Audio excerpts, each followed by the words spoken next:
hello everyone কি খবৰ সকলোৰে আজি এটা নতুন ৰেচিপিৰ সৈতে আপোনালোকক মোৰ চেনেলটোলৈ পুনৰবাৰ স্বাগতম জনাইছো আজি আপোনালোকক দেখুৱাম হৰিহৰে মাছৰ ৰেচিপিটো কেনেদৰে বনাই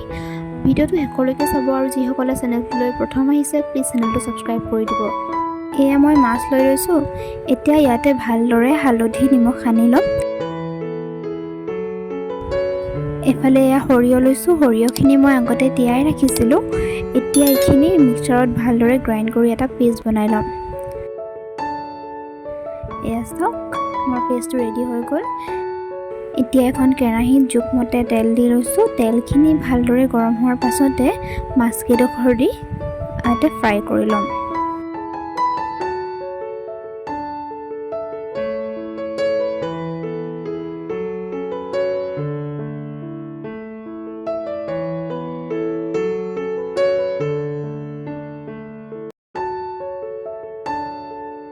এতিয়া হে একেখন কেৰাহীতে অকণমান কালজিৰা দুটা বা তিনিটা কেঁচা জলকীয়া আৰু এটা ডাঙৰ সাইজৰ কাটি থোৱা পিয়াজ দি এইখিনি অলপ ৰঙা হোৱালৈকে ভাজি লম এতিয়া ইয়াতে দিছো নহৰু আদাৰ পেষ্ট আৰু এয়া দিছো হালধি অকণমান ৰেড চিলি পাউডাৰ এতিয়া এইখিনি ভালদৰে মিলাই লৈ ইয়াতে সৰিয়হৰ পেষ্টটো দি দিম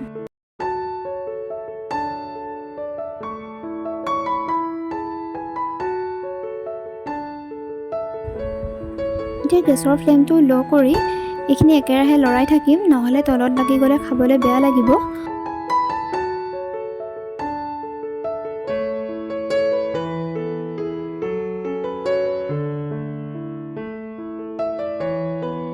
এতিয়া ইয়াতে অকণমান পানী দি দিছো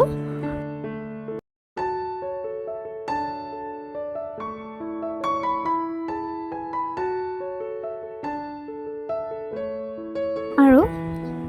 সোৱাদমতে নিমখ দি আকৌ এইখিনি ভালদৰে লৰাই থাকিম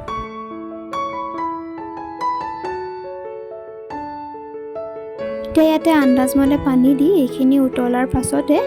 ফ্ৰাই কৰি ৰখা মাছকেইডোখৰ ইয়াত দি দিম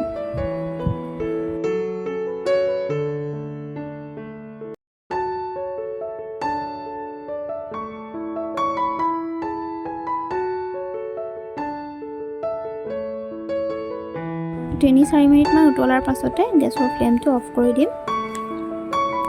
এয়া চাওক আমাৰ সৰিয়হৰ সৈতে মাছৰ ৰেচিপিটো ৰেডি হৈ গ'ল ৰেচিপিটো যদি ভাল লাগিলে তেনেহলে লাইক কমেন্ট আৰু শ্বেয়াৰ কৰিব